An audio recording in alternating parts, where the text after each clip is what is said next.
எல்லா கருவாடு அப்படியே காஞ்சு போன மாதிரி கிடக்கு. அம்மா முன்ன பின்ன நீ கருவாடு பார்த்ததுலயே இல்ல சாப்பிட்டதுலையா? கருவாடுனாலே காய வச்சு எடுத்தது தானே?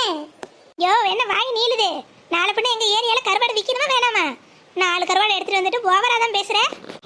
என்ன பார்த்தா 4 ரூபாய்க்கு 4 கருவாடு கூட வாங்க வைக்கல மாதிரி தெரியுதோ?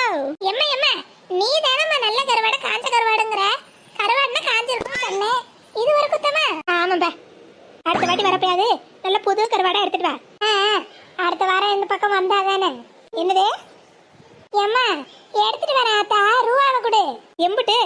என்ன 180 ரூபா வருது. 140 ரூபா வேணா கொடு. சொல்லுவேன். இம்மனோட கருவாடுக்கு யானை வேலை குதிரை வேலை சொல்லுவேன். ஏம்மா என்ன பண்ண கூட சொல்லிட்டேன். கரெக்டா தான் சொல்லியிருக்கேன். இதை விட கம்மியா எவனும் கருவாடு தர மாட்டான். முன்ன பின்ன யானை குதிரை வாங்கியிருக்கே இல்லையா? எவன் 140 ரூபாய்க்கு யானையும் குதிரையும் விற்கிறான்? ஆமா கூட பேசாத. மொத்தமா 60 ரூபா தரேன், வாங்கிக்கிறியா இல்லையா? ஏம்மா கட்டாதுமா. என்ன நீ இம்புட்டு கம்மியா கேக்குற? ஒரு 100 ரூபாவது கொடு, அப்பதான் சரி வரும். சரி போ, இம்புட்டு தூரம் சொல்ற, ஒரு 90 ரூபா வாங்கிக்க. இதுக்கு மேல இந்த கிளவிட்ட போராட முடியாது. கொடுக்கறத வாங்கிட்டு போய்கிட்டே இருப்பான். இனிமே இந்த பக்கமே வரக்கூடாது. சரி ஆத்தா குடு. 90 ரூபாயாது எண்ணி கொடு. அது எங்க இங்க இருக்கு? அப்பா அடுத்த வாட்டி வரப்ப சேர்த்து வாங்கிக்க. கையில காசு இல்லாம தான் இம்புட்டு தூரம் பேசிட்டு இருந்தியம்மா. பீரோல எல்லாம் இருக்கு, அடுத்த வாட்டி வரப்ப வாங்கிக்க. கிளவி காசு எடுத்துட்டு வராம நம்மள என்ன பாடுபடுத்திருச்சு. சும்மா கருவாடு தின்னு ஆசைப்பட்டா என்ன போராட வேண்டியதா இருக்கு. இதை போய் முதல்ல அடுப்பாங்கரையில வைக்கணும். இந்த மல்லிகா வேற வீட்டுல என்னத்தை சமைச்சுக்கிட்டு கிடக்கான்னு தெரியல. அவ என்ன வேணா கழுத செய்யட்டும், நம்ம போய் கருவாடு செய்யறதுன்னா செய்ய போற. எப்படிதான் நமக்கு மட்டும் இப்படி எல்லாம் நடக்குதுன்னே தெரியல. நல்ல இடமா நம்ம தங்கச்சிக்கு வந்து முடிஞ்சிருக்கே நினைச்சு சந்தோஷப்பட்டு முடிக்கிறதுக்குள்ள இப்படி ஒரு இடியத்துக்கு தலையில போட்டாங்க. இப்ப 5 ஸ்டார் ஹோட்டல்ல நிச்சயம் பண்ணணும். நம்ம எங்க போறது? அவங்க வசதிக்கு தானே கல்யாணம் பண்ண முடியும். இப்ப நிச்சயத்துக்கே 5 ஸ்டார்னா கல்யாணத்துக்கு என்னென்ன எதிர்பார்ப்பாங்களோ தெரியல. அடியே என்னடி கடந்து தனியா புலம்பிட்டு இருக்கவ? ஒண்ணும் இல்லத்த. இருக்கதானே செய்யும். புலம்பு இல்லாம எப்படி? அதுக்குதான் ஆழம் தெரியாம காலை விடக்கூடாதுங்கிறது. இப்ப தெரியுதா என்னென்ன எப்பப்ப பெரியவங்க சொல்லுவாங்கன்னு? நாங்களாம் என்னடி தெரியாமையா சொல்றோம்? ஆழம் தெரியாம காலை விட்டா இப்படிதான்.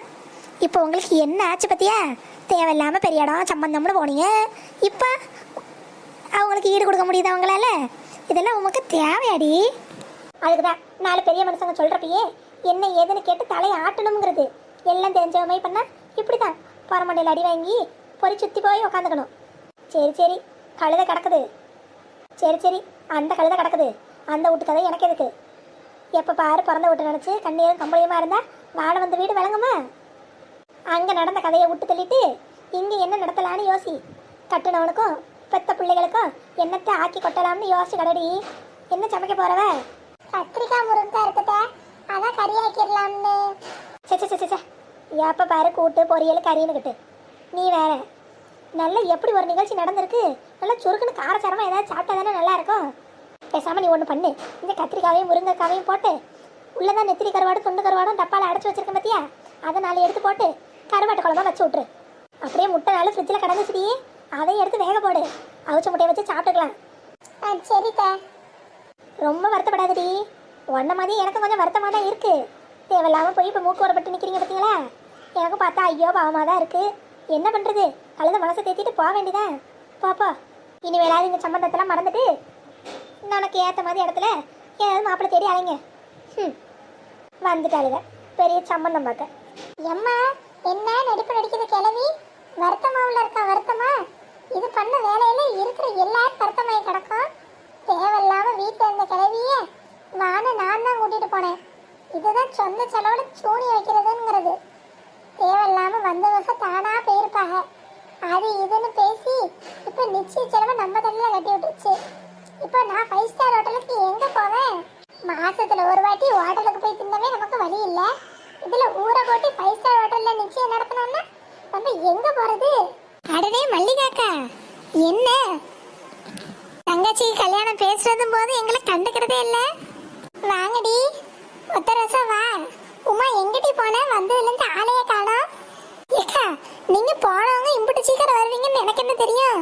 சரி அம்மா வீட்டுக்கு போயிருக்கீங்க, சாயங்காலம் வரைக்கும் இருந்துட்டு தான் வருவீங்கன்னு பார்த்தேன். கூட ஒரு நாள் இருந்துட்டு வந்தாலும் ஆச்சரியப்படுறதுக்கு இல்லைன்னு நினைச்சா நீங்க என்ன வந்து செவுத்துல அடிச்ச மாதிரி போனமா வந்தமான்னு வந்துட்டீங்க.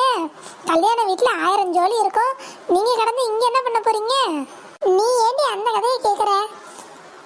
அட நீ வேற டி, மாப்பிள்ளை வீட்டுக்காரங்க இந்த பக்கம் கிளம்புனானே அத்தை இந்த பக்கம் கிளம்புங்கன்ட்டாங்க.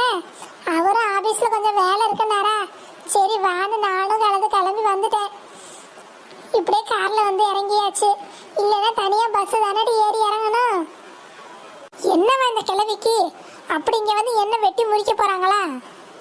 அதான் முடி, அங்கேயே இருந்திருந்தா கூட மதிய சொத்து தின்னுபட்டு பொறுமையா வந்திருக்கலாம். அந்த கிளவி சொல்ல சொல்ல கேட்காம வா வா வான்னு என்ன இங்க கொண்டு வந்து தொப்பிட்டு கருவாட்டு குழம்பு வையின்ட்டு போயிருக்கடி. இருந்ததுக்கும் போனதும் கிளவி கொஞ்சம் ஓவரா தாங்க பண்ணிட்டு இருக்கு. நாத்தோட சேர்த்து கிளவியும் உள்ள தள்ளி முட்டிக்கு முட்டி தட்டி இருக்கணும், விட்டுட்டோம்ல. அதான் கொஞ்சம் இப்படி அலைஞ்சுக்கிடுதுடி. அடுத்த வாட்டி ஏதாவது பிரச்சனையில மாட்டுட்டோம், கிளவியும் தூக்கி உள்ள வச்சிருவான். சரி சரி, உங்க கதையெல்லாம் நிறுத்துங்க. ஏக்கா, முல்லைக்கு நிச்சய தேதி குறிச்சாச்சா? நிச்சய வேலையெல்லாம் எம்பிட்டு நான் தூரத்துல இருக்கு. என்னைக்கு நிச்சயம்? அதெல்லாம் தேதி குறிச்சாச்சு, அடுத்த மாசம் வர வளர்புற முகூர்த்தத்துல நிச்சயம். அட மல்லூசு, என்னது நீங்க நல்ல விஷயத்தை இப்படி சோகமாவா சொல்லுவீங்க? நல்ல சிரிச்சு சந்தோஷமா சொல்றது இல்லையா? அட போடி நெடுவாளி, நானே மனசு கஷ்டப்பட்டு போய் உட்காந்துருக்கேன். என்ன பண்றது ஏது பண்றதுன்னு தெரியாம முழி பிதுங்கி போய் உட்காந்துக்கிட்டு கிடக்கேன். இதுல துள்ளி குதிக்கணுமாம்ல. ஏக்கா என்னதான் ஆச்சு சொல்லுங்க, உங்க முகமே ஒன்றும் சரியில்லையே. எனக்கு மனசு கடந்து அடிச்சுக்குது. நீங்க இப்படி எல்லாம் தவழ்ற ஆள் இல்லையேக்கா. ஏன்க்கா போன இடத்துல எதுவும் பிரச்சனையா? முல்லைக்கு மாப்பிள்ளைய பிடிக்கலன்ட்டாளா? இல்லையே, முல்லை யோசிச்சு தானே பொறுமையா முடிவெடுப்பா. அவ இப்படி எடுத்த முடிவெடுக்கிற ஆள் இல்லையேக்கா. பிரச்சனை அது இல்லடி, முல்லைக்கெல்லாம் மாப்பிள்ளைய பிடிச்சிருக்கா. நான் கூட பயந்துகிட்டு தான் கிடந்தேன், ஆனா அவ எனக்கு பிடிச்சிருக்கான்னு சொல்லிட்டா. முல்லை நல்ல புத்திசாலி பொண்ணுக்கா, சரியான முடிவு தான் எடுத்திருக்கா. மாப்பிள்ளையும் பார்க்க ரொம்ப தங்கமானவராதான் தெரியுறாரு. அப்புறம் எதுக்கு இந்த மல்லூஸ் இப்படி சோகத்துல வயலின் வாசிக்கிட்டு கிடக்கு? முகத்துல ஒரு சிரிப்பை காணமே. இம்முட்டு நாளா எதிர்பார்த்து தங்கச்சி கல்யாணம், இப்படி உம்முன்னு இருந்தா என்ன ஆகுறது? ஏக்கா என்னன்னு சொல்லுங்கக்கா. ஒண்ணும் இல்லடி, நிச்சயத்துக்கு தேதி குறிச்சிட்டாங்க. நிச்சயம் நம்ம பொறுப்பு தானே. ஆமா ஆமா, பொண்ணு வீட்டுல தான் நிச்சயம் பண்ணுவோம். அதான்டி, நிச்சயத்தை எங்க வைக்கிறது என்ன ஏதுன்னு கொஞ்சம் குழப்பமா இருக்கு. இதுல என்ன சந்தேகம், நம்ம வீட்லயே வச்சு விடுவோம். நல்லா வீடு ஃபுல்லா தோரணம் கட்டி நல்லா அழகு போல பண்ணிடுவோம். நாங்க 3 பேர் இருக்கோம்ல, நாங்க எல்லாம் வந்து அதெல்லாம் பாத்துக்கிறோம். அடி அது இல்லடி, அவங்க எல்லாரும் வருவாங்களாம். அதனால நிச்சயத்தை வீட்டுல பண்ணா சரி வராதுங்கிறாங்க. ஓ அப்படியா, சரி அப்போ ஒன்றும் பிரச்சனை இல்லை. பக்கத்துல இருக்குல்ல அம்மன் கோயில், அங்க வச்சு பண்ணி போடுவோம். சாமி சன்னதியில பண்ணாலும் நல்லது தானே, நமக்கும் நல்லது. மாப்பிள்ளை வீட்டார் பொண்ணு ஆயிட்டார் எல்லாரும் வந்து போக நல்லா வசதியா இருக்கும், நமக்கும் கொஞ்சம் திருப்தியா இருக்கும்ல சன்னிதானத்துல நடக்கிறப்போ. நானும் அம்பிட்டு தானே நினைச்சிருந்தேன். பிறகு என்ன, மாப்பிள்ளையோட அக்கா இருக்காங்கல்ல, ஆமா, அவங்க அன்னைக்கு கொஞ்சம் வெடுக்குன்னு தாங்க பேசிட்டு இருந்தாங்க. அவங்களுக்கு அப்படி ஒன்றும் இந்த சம்பந்தத்துல விருப்பம் இல்லாத மாதிரி தான் தெரியுது. ஆமா, அவங்க கொஞ்சம் அப்படி இப்படிதான் பேசுறாங்க. ஆனா ஒரு பெரிய குண்டை தூக்கி தலையில போட்டுட்டு போயிட்டாங்கடி. என்னது, எதா இருந்தாலும் செஞ்சு போடலாம். என்ன நிச்சயத்துக்கு எக்ஸ்ட்ரா 50 பேர் வருவேன் இருக்காங்களா? கவலை விடுங்க, நம்மளே சமைச்சு விட்டுருவோம். அதெல்லாம் ஒண்ணுமில்லட்டியே, நிச்சயத்தை நம்மள மாதிரி வீட்டுல கோயில்ல எல்லாம் வச்சா அவங்களுக்கு சரிபட்டு வராதா. அப்புறம் எங்க வைக்கிறதா? 5 ஸ்டார் ஹோட்டல்ல வைக்கணுமா? முடி 5 ஸ்டார் ஹோட்டல்ல. எக்க என்ன சொல்றீங்க? அதான்டி, நானும் என்ன பண்றது ஏது பண்றதுன்னு தெரியாம முழி பத்திங்க போய் உட்காந்துட்டு கிடக்கேன். ஒரு வேலையும் ஓட மாட்டேங்குது. போயிட்டு வந்ததுல இருந்து மனசெல்லாம் ஒரே பாரமா இருக்கு. ஏக்கா என்னக்கா இதெல்லாம்? நம்ம நிலைமை தெரிஞ்சு நம்ம வீடு வாசல் எல்லாம் எப்படின்னு தெரிஞ்சுதானே அவங்க நம்ம வீட்டுல சம்பந்தம் பண்றாங்க. அப்படி இருக்கிறப்போ நிச்சயத்தை 5 ஸ்டார் ஹோட்டல்ல நடத்தணும்னா நம்மளால எப்படி முடியும்? ஆமா மல்லிகாக்கா, எனக்கே இதை கேட்க ஆச்சரியமா தானே இருக்கு. இது ஒன்றும் கல்யாணம் நடத்துறதுக்கான பேச்சு மாதிரி தெரியல, ஏதாவது சாக்கு சொல்லி வெட்டி விடுறதுக்கு நடத்துற பேச்சு மாதிரி தெரியுது. ஆமாண்டி வனசா, நீ சொல்றதும் சரிதான். மாப்பிள்ளையோட அக்காளுக்கு இந்த கல்யாணத்துல விருப்பம் இருக்கிற மாதிரி ஒன்றும் தெரியல. அதான் நம்மளை வெட்டி விடுறதுக்கு ஏது ஏதோ சொல்றாங்க. அவங்களுக்குலாம் அவங்க அப்பா 5 ஸ்டார் ஹோட்டல்ல தான் வச்சு நிச்சயமே பண்ணாராம். என் தம்பிக்கு அப்படி பண்ணலனா எங்க ஸ்டேட்டஸ் என்ன ஆகுறதுன்னு எல்லாரும் முன்னாடி வச்சு கேட்குறாங்க. எல்லாரும் முன்னாடி முடியாதுன்னு சொல்ல எப்படி முடியும்? இதெல்லாம் மற்றவங்க வேடிக்கை பார்த்துட்டு இருந்தாங்களோ? நம்ம தகுதி என்னங்கிறது அவங்களுக்கு தெரியும். தெரிஞ்சும் இப்படி கேட்டா எப்படி? ஆமாக்கா, பொண்ணு பிடிச்சிருக்குன்னு கட்ட வந்தா கட்டிட்டு போய்கிட்டு இருக்கணும். அதை விட்டுட்டு பொண்ணு வீட்டில் இதை கூட அதை கூட இப்படி பண்ணு அப்படி பண்ணுன்னா இதெல்லாம் நல்லாவா இருக்கு? அடியே, முன்ன வச்சு பரவாயில்ல, பொண்ணு பார்க்க வந்தாங்க பிடிக்கலன்னு சொல்லி அனுப்பியிருக்கலாம். நிச்சய தேதி குறிச்சு நம்மளுக்கு முடியலன்னு சொன்னா நல்லாவாடி இருக்கும். அது மட்டும் இல்லை, முல்லைக்கும் மாப்பிள்ளைய பிடிச்சிருக்குன்னு வாயை திறந்து சொல்லிட்டா. இதுக்கப்புறம் போய் இந்த சம்பந்தத்தை நிறுத்த முடியுமாடி? ஏக்கா ஏக்கா ஏக்கா, அப்படிலாம் ஒன்றும் அபசகனமா நினைக்காதீங்க. சம்பந்தம் நல்லபடியா நடக்கும். கடவுள் ஏதாவது நல்ல வழி விடுவாருக்கா? நம்ம வேணா நம்ம ஊர் பக்கத்துல இருக்க ஹோட்டல்ல ஏதாவது கேட்டு பார்ப்போமா? அப்படி இருந்தாலும் எம்புட்டடி வரும்? எனக்கு தெரிஞ்சு ஒரு 40,000 to 50,000 வரும்க்கா. அது இல்லாம சாப்பாடு செலவு, டெக்கரேஷன் செலவுலாம் இருக்குல்ல. ஏடி, நீ சொல்றத பார்த்தா 1 லட்ச ரூபா வந்துடும் போலயே. தாராளமா வரும்க்கா. 1 லட்ச ரூபா இல்லாமலாம் ஒரு நிச்சயத்தை ஹால்ல எல்லாம் வைக்க முடியாது.